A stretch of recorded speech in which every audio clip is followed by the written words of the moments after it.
ಬಂಧುಗಳೇ ನಮಸ್ಕಾರ. ಚಮರಂ ಚಾನೆಲ್ಗೆ ನಿಮಗೆಲ್ಲರಿಗೂ ಸ್ವಾಗತ. ಈಗ RSSದೇ ಸುದ್ದಿ. RSSನ ರಿಜಿಸ್ಟ್ರೇಷನ್ ಕುರಿತಂತೆ ಈಗ ಪ್ರಶ್ನೆಗಳು ತಾರಕಕ್ಕೇರಿದೆ. ತಾರಕಕ್ಕೇರಿರತಕ್ಕಂಥದ್ದು ಸಮಾಜದಲ್ಲ, ಮಾಧ್ಯಮಗಳಲ್ಲಿ. ಆ ಕುರಿತು ಇವತ್ತು ನಾನು ಮಾತಾಡ್ತೀನಿ. ನಾನು ಯಾರ್ಯಾರು ನಮ್ಮ ಚಾನೆಲ್ಗೆ ಸಬ್ಸ್ಕ್ರೈಬರ್ ಆಗಿಲ್ಲ, ದಯಮಾಡಿ ಸಬ್ಸ್ಕ್ರೈಬ್ ಮಾಡ್ಕೊಂಡು ಆಮೇಲೆ ನಮ್ಮ ವಿಡಿಯೋಗಳು ನೋಡಿ, ಲೈಕ್ ಮಾಡಿ, ಶೇರ್ ಮಾಡಿ ಅಂತ ನಿಮಗೆ ಕೇಳ್ಕೊತೀನಿ. ಬಂಧುಗಳೇ, ಗೃಹ ಸಚಿವ ಪ್ರಿಯಾಂಕ್ ಖರ್ಗೆ ಅವರು ಒಂದು ಸುದೀರ್ಘವಾದ ಪತ್ರವನ್ನು RSSನ ಮುಖ್ಯಸ್ಥರಾದಂಥ ಮೋಹನ್ ಭಾಗವತ್ ಅವರಿಗೆ ಬರೆದರು. ಅದೆಲ್ಲ ಮೀಡಿಯಾದಲ್ಲಿ ಪ್ರಕಟ ಆಯಿತು. ಒಬ್ಬ ಗೃಹ ಸಚಿವರಾಗಿ ಅವರ ಕರ್ತವ್ಯನ ಅವ್ರು ಮಾಡಿದ್ದಾರೆ. ಆದರೆ ನಾನು ನಿನ್ನೆನೇ ಒಂದು ವಿಡಿಯೋ ಮಾಡಿಬಿಟ್ಟಿದ್ದೆ, ಗೃಹ ಸಚಿವರ ಯಾವ ಪ್ರಶ್ನೆಗಳಿಗೂ RSS ಉತ್ತರ ಕೊಡುವುದಿಲ್ಲ ಅಂತ. ಕೊಡಲ್ಲ ಅವರು. ನೀವು 1000 ಪ್ರಶ್ನೆ ಕೇಳಿ, ಕೊಡಲ್ಲ ಅವರು. 1000 ದಿನಗಳ ಕಾಲ ಇದನ್ನೇ ಕೇಳಿ, ಕೊಡಲ್ಲ ಅವರು. ಯಾಕೆಂದರೆ ಅವ್ರು ತೀರ್ಮಾನ ಮಾಡ್ಕೊಂಡಿದ್ದಾರೆ ಮತ್ತು ಕೊಡಲೇಬಾರ್ದು ಅನ್ನುವಂಥ ಒಂದು ಮನಸ್ಥಿತಿಯಲ್ಲಿದ್ದಾರೆ ಅವರು. ಈಗ ನೋಡಿ, ಇನ್ನೊಂದು ವಿಚಿತ್ರ ನಡೀತಾ ಇದೆ, ನಿಮಗೆ ಗಮನಿಸಿ.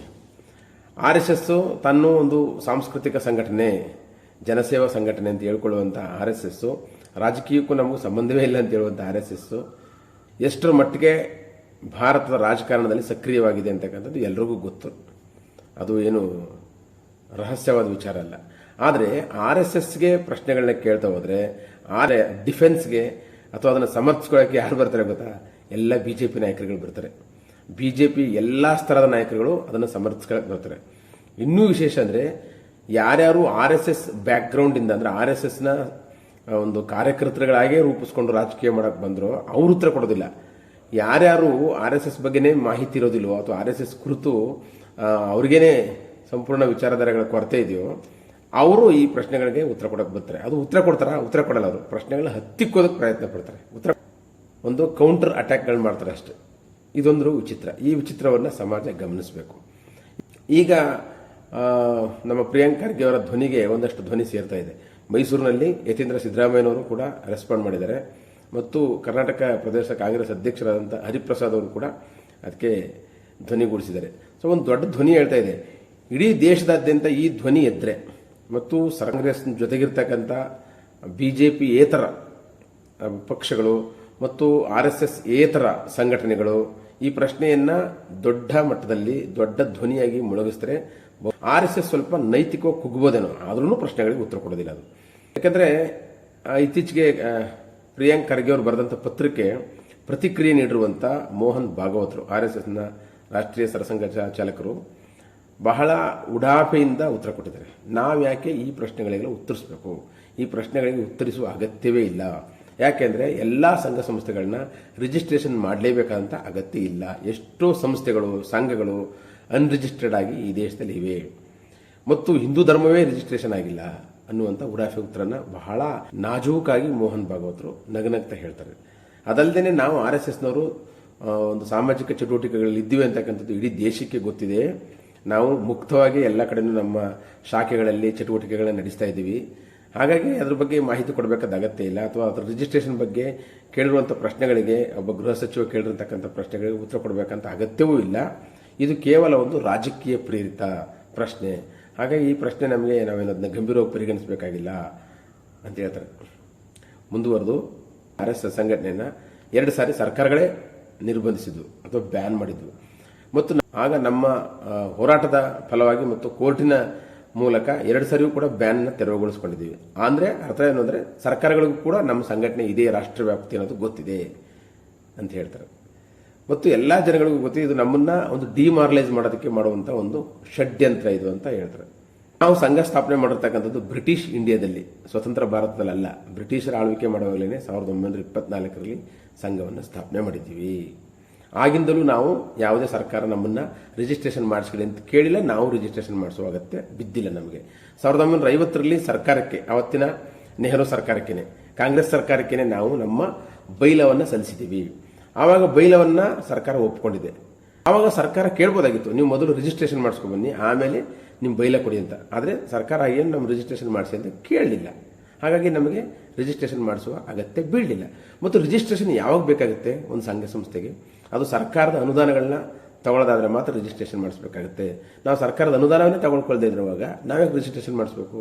ಇದು ಭಾಗವತರ ಉತ್ತರಗಳು, ಉಡಾಫೆ ಉತ್ತರಗಳು. ನೋಡಿ, ಸರ್ಕಾರದ ದೇಣಿಗೆ ನಾವು ತಗೋತಿಲ್ಲ ನಿಜ, ಆದರೆ ಸರ್ಕಾರವೇ ಅವ್ರದ್ದಾಗಿದೆಯಲ್ಲ.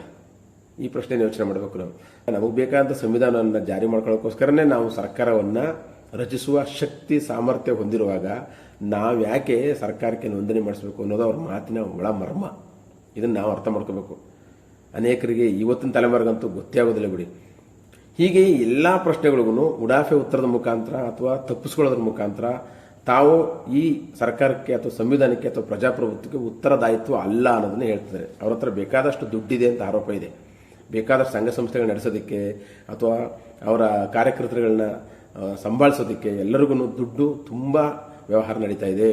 ಮತ್ತು ಇಷ್ಟು ದುಡ್ಡಿನ ವ್ಯವಹಾರದ ಮೂಲ ಯಾವುದು ಅನ್ನೋ ಪ್ರಶ್ನೆಗೆ ನಮ್ಗೆ ಉತ್ತರ ಬೇಕು ಅಂತಕ್ಕಂಥದ್ದು ಇವತ್ತಿನ ಸರ್ಕಾರದ ಆಗ್ರಹ.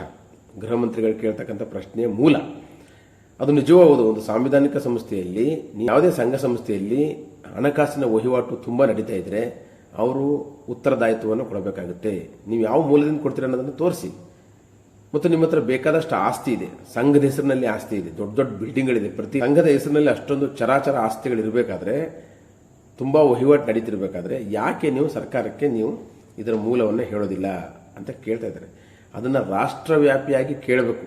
ನಿಜವಾಗ್ಲೂ RSSನ ಆದಾಯದ ಮೂಲವನ್ನು ನೀವು ಕೆದಕಲೇಬೇಕಾದ್ರೆ, ಜನರಿಗೆ ತಿಳಿಸಲೇಬೇಕಾದ್ರೆ ಕಾಂಗ್ರೆಸ್ ಪಕ್ಷ ಅಥವಾ BJPಯೇತರ ಪಕ್ಷಗಳು ಎಲ್ಲರೂ ಒಗ್ಗಟ್ಟಾಗಿ ಒಗ್ಗಟ್ಟಿನ ಧ್ವನಿಯಲ್ಲಿ ಅದನ್ನೇ ಒಂದು ಅಜೆಂಡಾ ಮಾಡಿಕೊಂಡು ರಾಷ್ಟ್ರವ್ಯಾಪಿ ಇದೊಂದು ಚಳುವಳಿಯಾಗಿ ರೂಪಿಸಬೇಕು. ಅವ್ರು ರಿಜಿಸ್ಟ್ರೇಷನ್ ಮಾಡಿಸ್ಕೊಳ್ಳೋದು ಬಿಡೋದು ಬೇರೆ ಪ್ರಶ್ನೆ, ಸಾಂವಿಧಾನಿಕ ಬಿಕ್ಕಟ್ಟುಗಳೇನಿದೆಯೋ ಗೊತ್ತಿಲ್ಲ. ಆದರೆ ಅವರಿಗೆ ಹರಿದು ಬರ್ತಕ್ಕಂಥ ಫಂಡ್ ಎಲ್ಲಿಂದ? ಸರ್ಕಾರದಲ್ಲ ಅಂದಮೇಲೆ ಬೇರೆ ಯಾರು ಕೊಡ್ತಿದ್ದಾರೆ? ಓಕೆ, ಬೇರೆ ದಾನಿಗಳು ಕೊಡ್ತಿದ್ದಾರೆ ಅಂದರೆ ಅದಕ್ಕೆ ಆಧಾರಗಳೇನು? ಆ ದಾನಿಗಳ ಒಂದು ಮೂಲ ಯಾವುದು ಅನ್ನೋದನ್ನು ಸರ್ಕಾರಕ್ಕೆ ಸಲ್ಲಿಸಬೇಕು ಅಥವಾ ತಿಳಿಸಬೇಕು ಅಂತಕ್ಕಂಥದ್ದು ಯಾವುದೇ ಸಂಘ ಸಂಸ್ಥೆಯ ಕರ್ತವ್ಯ.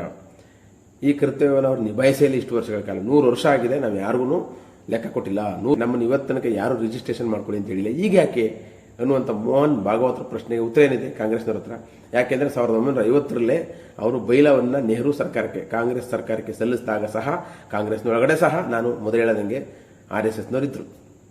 ಇವತ್ತಿಗೂ ಕಾಂಗ್ರೆಸ್ನೊಳಗಡೆ ದೇಶದಾದ್ಯಂತ BJPಯಲ್ಲಿ ಇರುವಂತೆ ಕಾಂಗ್ರೆಸ್ನೊಳಗಡೆ ಸಹ ಅನೇಕ RSSನ ಅಭಿಮಾನಿಗಳು, ಭಕ್ತರು ತುಂಬಿ ತುಳುಕ್ತಾ ಇದ್ದಾರೆ.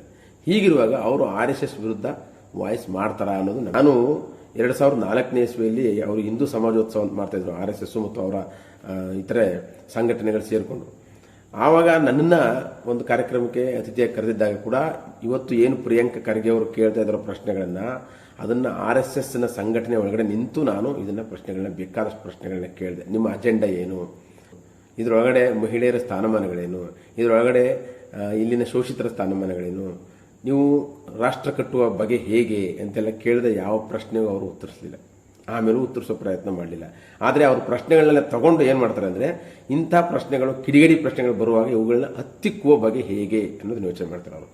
ಹಾಗಾಗಿ ಈಗಲೂ ಸಹ ನೀವು ಎಷ್ಟೇ ಜನ ಮಾತಾಡಿದ್ರು ಇದು ಕೇವಲ ಮಾಧ್ಯಮಗಳಿಗೆ ದೊಡ್ಡ ಆಹಾರ ಆಗುತ್ತೆ ಹೊರತು ಅವರು ಉತ್ತರ ಕೊಡೋದಿಲ್ಲ. RSSನವರು ಈ ಉತ್ತರವನ್ನು ಕೊಡದೇನೆ ದಿಕ್ ತಪ್ಪಿಸೋದಕ್ಕೆ ಅವರು BJPಯ ನಾಯಕರುಗಳನ್ನ ಮುಂದೆ ಬಿಡ್ತಾರೆ. BJPಯ ನಾಯಕರುಗಳು ಇದನ್ನ ರಾಜಕೀಯ ಪ್ರೇರಿತಗೊಳಿಸಿ ಅದಕ್ಕೆ ಕೌಂಟರ್ ಕೊಡ್ತಾ, ಅದನ್ನು ಸಮರ್ಥಿಸ್ತಾ, ಅಥವಾ ಯಾರು ಪ್ರಶ್ನೆ ಕೇಳ್ತಾರೆ ಅವ್ರನ್ನೇ ಹತ್ತಿಕ್ಕುವಂಥ ಕೆಲಸಗಳನ್ನೇ ಮಾಡ್ಕೊಂಡು ಹೋಗ್ತಾರೆ. ಹಿಂದೆನೂ ಹಾಗೆ ಮಾಡಿದ್ದಾರೆ, ಈಗಲೂ ಹಾಗೆ ಮಾಡ್ತಾರೆ, ಮುಂದೆನೂ ಅದೇ ಮಾಡ್ತಾರೆ. ಹಾಗಿದ್ರೆ ನಾವು ಒಂದು ಸಂಘ ಸಂಸ್ಥೆಯ ಈ ಚಟುವಟಿಕೆಗಳನ್ನು ಕೇಳಲೇಬಾರ್ದ? ನೀವು ಅದನ್ನ ತಪ್ಪು ಅಂತಂದ್ರೆ ಹೇಗೆ ಅಂತ ನನ್ನ ಅನೇಕರು ಪ್ರಶ್ನೆ ಮಾಡಿದ್ರು ಮತ್ತು ಕಮೆಂಟ್ಸ್ಗಳ ಮುಖಾಂತರ ತಿಳಿಸಿದ್ದೀರಾ. ಕೇಳಬೇಕು ಸರಿ, ಆದರೆ ಈಗ ಕೇಳುವ ಬಗೆ ಹೇಗೆ? ಸರ್ಕಾರವೇ ಅಂದರೆ ಕೇಂದ್ರ ಸರ್ಕಾರವೇ RSSನ ಕೈಗೊಂಬೆಯಾಗಿ ನಿಂತಿರುವಾಗ, ಕೇಂದ್ರ ಸರ್ಕಾರವನ್ನೇ ಸೃಷ್ಟಿ ಮಾಡಿರ್ತಕ್ಕಂಥದ್ದು RSS ಮತ್ತು ಅದರ ಬೇರೆ ಬೇರೆ ಸಂಘಟನೆಗಳಾಗಿರುವಾಗ, ಸರ್ಕಾರ ತನ್ನದೇ ಅಂಗಸಂಸ್ಥೆಯ ಅಥವಾ ತನ್ನದೇ ಮಾತೃ ಸಂಸ್ಥೆಯ ನೋಂದಣಿ ಬಗ್ಗೆ ಚಕಾರ ಎತ್ತುತ್ತಾ ಹತ್ತಿಕ್ಕುತ್ತೆ. ಬೇರೆ ಬೇರೆ ಇಶ್ಯೂಗಳು ತೆಗೆದು ಅದನ್ನ ಡಿವೇಟ್ ಮಾಡ್ತಾರೆ ಹೊರತು ಇಲ್ಲಿ ಉತ್ತರ ಸಿಗೋದಿಲ್ಲ. ಸೊ ಹಾಗಾಗಿ ಉತ್ತರ ಸಿಗದ ಈ ಪ್ರಶ್ನೆಗಳಿಗೆ ನಾವು ಕಾಲಹರಣ ಮಾಡೋದು ಬೇಕಾ ಅನ್ನೋದು ನನ್ನ ಪ್ರಶ್ನೆ ಅಷ್ಟೇ, ಇನ್ನೇನಿಲ್ಲ. ಈಗ ಜನಸಾಮಾನ್ಯರು ಸರ್ಕಾರವಾಗುವ ನಿಟ್ಟಿನಲ್ಲಿ ಯೋಚನೆ ಮಾಡಬೇಕು. ಜನಸಾಮಾನ್ಯರು ಯಾವ RSSನ ನೀವು ಟೀಕೆ ಮಾಡ್ತಿದ್ದೀರೋ, ನಿಮ್ಮ ಒಳಗಡೆ RSS ಇದೆ, ಅದನ್ನು ಪ್ರಶ್ನೆ ಮಾಡ್ಕೊಳ್ಳಿ. RSS ಯಾವ ಧೋರಣೆಯನ್ನು ಇಟ್ಕೊಂಡಿದೆಯೋ, ಹಿಂದುತ್ವದ ಧೋರಣೆ ಇರ್ಬೋದು ಅಥವಾ ಅಸಮಾನತೆಯ ಧೋರಣೆಗಳನ್ನ ಇಟ್ಕೊಂಡಿದೆಯೋ, ಅಂದರೆ ಮಹಿಳೆಯರಿಗೆ ಸ್ಥಾನಮಾನಗಳನ್ನ RSS ಏನು ಅಂತ ನಿಮ್ಗೆ ಹೇಳ್ಕೊಟ್ಟಿದೆ. ಮಹಿಳೆಯರಿಗೆ ಯಾವುದೇ ವಿಧವಾದಂಥ ಸ್ಥಾನಮಾನಗಳು RSSನಲ್ಲಿ ಇಲ್ಲ. ಮಹಿಳೆಯರ ಸಮಾನತೆ ಇಲ್ಲ, ಅಲ್ಲಿ ಅಸ್ಪೃಶ್ಯತಾ ಆಚರಣೆಯನ್ನು ವಿರುದ್ಧವಾದಂಥ ಕಾರ್ಯಕ್ರಮಗಳಿಲ್ಲ, ಮತ್ತು ಅಲ್ಲಿ ಅಥವಾ ಸೆಕ್ಯುಲರಿಸಮ್ಗೆ ಹೊಡೆತ ಕೊಡುವಂಥ ಆಲೋಚನೆಗಳನ್ನ RSS ಮಾಡ್ಕೊಂಡು ಬಂದಿದೆ ಅನ್ನೋದು ನಿಮಗೂ ಗೊತ್ತು, ಎಲ್ಲರಿಗೂ ಗೊತ್ತು, ಇಡೀ ದೇಶಕ್ಕೆ ಗೊತ್ತು. ಇಂತಹ ಒಂದೇ ಧರ್ಮದ ಕಲ್ಪನೆಯ ಅಥವಾ ಅಸಮಾನ ಧೋರಣೆಯ ಕಲ್ಪನೆ ಇರತಕ್ಕಂಥ ಸಂಘಟನೆಯ ಆಲೋಚನೆಗಳು ಪ್ರತಿಯೊಬ್ಬ ವ್ಯಕ್ತಿಯಲ್ಲೂ ತುಂಬ ತುಳುಕ್ತಾ ಇಲ್ವಾ? ನಾನು ಪ್ರಶ್ನೆ ಕೇಳಿದ್ದೀನಿ, ಈ ಬೇಸಿಕ್ ಪ್ರಶ್ನೆನೇ ಕೇಳ್ತಿರೋದು. ಯಾರ್ಯಾರು RSS ವಿರೋಧಿಸ್ತಿರೋ ಅವ್ರನ್ನೆಲ್ಲರೂ ಸಮಾನತೆ ಪರವಾಗಿದ್ದೀರಾ, ಮಹಿಳೆಯರ ಸಮಾನತೆ ಪರವಾಗಿದ್ದೀರಾ, ಜೆಂಡರ್ ಈಕ್ವಾಲಿಟಿ ಅಥವಾ ಜೆಂಡರ್ ಸೂಕ್ಷ್ಮತೆ ಅಂತ ಕರಿತೀವಿ ನಾವು ಅದನ್ನ, ಸೂಕ್ಷ್ಮತೆ, ಆ ಥರ ಸೂಕ್ಷ್ಮತೆಗಳಿದೆ ಇಟ್ಕೊಂಡಿದ್ದೀರಾ?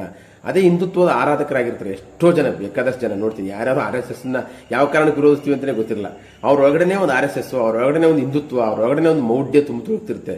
ಅವ್ರ ಒಳಗಡೆ ಈ ಅಸಮಾನ ಧೋರಣೆಗಳಿದ್ದಾವೆ, ಜಾತಿ ಭೇದ ಭಾವನೆಗಳಿದ್ದಾವೆ, ಮತ್ತು ಅವರು ಮೌಢ್ಯವನ್ನು ಆಚರಿಸ್ತಿದ್ದಾರೆ, ಮತ್ತು ಅವರು ಮಹಿಳೆಯ ಸಮಾನತೆಗೆ ವಿರುದ್ಧವಾಗಿದ್ದಾರೆ, ಮತ್ತು ಅವರು ಇಲ್ಲಿನ ಎಲ್ಲರ ಸಂಘ ಭಾಗವಹಿಸುವಿಕೆಯನ್ನು ಪ್ರಜಾತಂತ್ರ ವ್ಯವಸ್ಥೆ ಒಳಗಡೆ ಇದೆಲ್ಲರೂ ಸಮಾನರು ಅನ್ನುವಂಥ ಭಾವನೆಗಳನ್ನ ಯಾರ್ಯಾರು ಹೊಂದಿಲ್ವೋ ಅವರೆಲ್ಲರೂ RSSನ ಧೋರಣೆಗಳನ್ನೇ ಹೊಂದಿದ್ದಾರೆ ಅಂತ ಅರ್ಥ. ಆದರೆ ಮೇಲ್ನೋಟಕ್ಕೆ ಅವರೆಲ್ಲರೂ RSSನ ಧಿಕ್ಕರಿಸ್ತೀವಿ, ವಿರೋಧಿಸ್ತೀವಿ ಅಂತ ಹೇಳ್ತಾರೆ. ಇದು ಒಂದು ಕಾಂಟ್ರಡಿಕ್ಷನ್ ಅಂತ ನಾನು ಹೇಳೋದು ಅಷ್ಟೇ. ಸೊ ನೀವು ವಿರೋಧಿಸಬೇಕಾದ್ರೆ ನಿಮ್ಮ ಒಳಗಡೆ ಅದಕ್ಕೆ ವಿರುದ್ಧವಾದಂಥ ಒಂದು ಆಲೋಚನೆ ಕ್ರಮ ಇರಬೇಕು. ಈ ಕ್ರಮಗಳನ್ನೇ ನಾನು ಹೇಳಿದ್ದೆ.